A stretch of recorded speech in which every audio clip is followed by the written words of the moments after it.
ऊपर में दिख रहा है एक बुजुर्ग आदमी का तस्वीर जिनका नाम जागेश्वर प्रसाद अवधिया है, जो 100 रुपए के रिश्वतखोर हैं। इनकी दुख भरी कहानी को सुनकर आपको या तो गुस्सा आएगा, दुख होगा या फिर आंखों से आंसू आ जाएगा। इसलिए इनकी दुख भरी कहानी को एक बार आपको जरूर सुनना चाहिए। अविभाजित मध्य प्रदेश के स्टेट रोड ट्रांसपोर्ट कॉरपोरेशन में क्लर्क के पद पर काम करने वाले जागेश्वर प्रसाद अवधिया को 1986 में 100 रुपए की रिश्वत लेने के आरोप में गिरफ्तार किया गया था।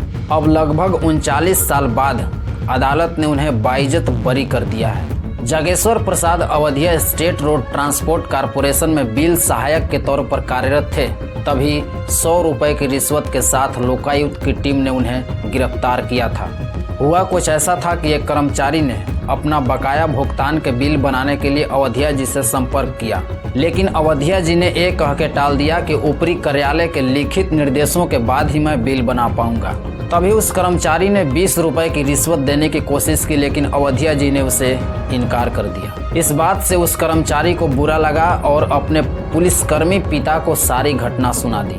अवधिया जी बताते हैं कि इस घटना के तीसरे दिन जब मैं दफ्तर जा रहा था तो उस कर्मचारी ने पीछे से आकर मेरे जेब में 100 रुपए डाल दिए। मैं सोच पाता कि क्या हुआ, उससे पहले ही सादी वर्दी में तैनात पुलिसकर्मी ने मुझे पकड़ लिया और बताया कि हम विजिलेंस के लोग हैं और आपको 100 रुपए रिश्वत लेने के आरोप में गिरफ्तार करते हैं। इस घटना के 2 साल बाद जब अदालत में आरोप पत्र पेश किया गया तो उन्हें 1988 से 1994 तक निलंबित कर दिया गया। फिर उनका तबादला रायपुर से रीवा कर दिया गया।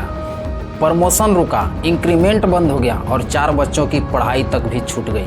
जागेश्वर प्रसाद अवधिया के लिए सारे दरवाजे बंद हो गए। मोहल्ले के लोग, रिश्तेदारों ने, मित्रों ने, दोस्तों ने सब अपने अपने मुंह मोड़ लिए। सभी ने संपर्क तोड़ लिए। जागेश्वर प्रसाद अवधिया के सबसे छोटे बेटे 13 साल के अब 52 साल के हो गए।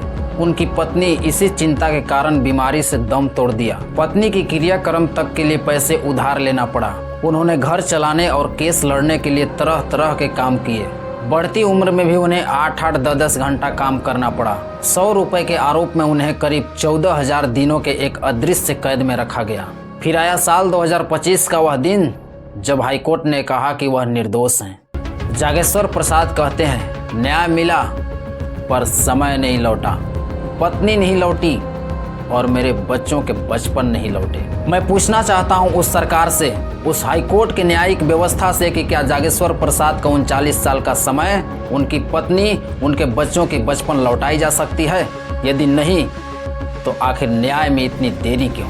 100 रुपए की साजिश वाली रिश्वत के लिए जागेश्वर प्रसाद को 39 वर्ष तक कोर्ट के चक्कर काटने पड़े। लेकिन अभी के समय में सरकारी बाबू हजारों लाखों रुपए रिश्वत लेके मोछ पर ताव देकर रोड पर शान से चलते हैं, उनको कुछ नहीं होगा।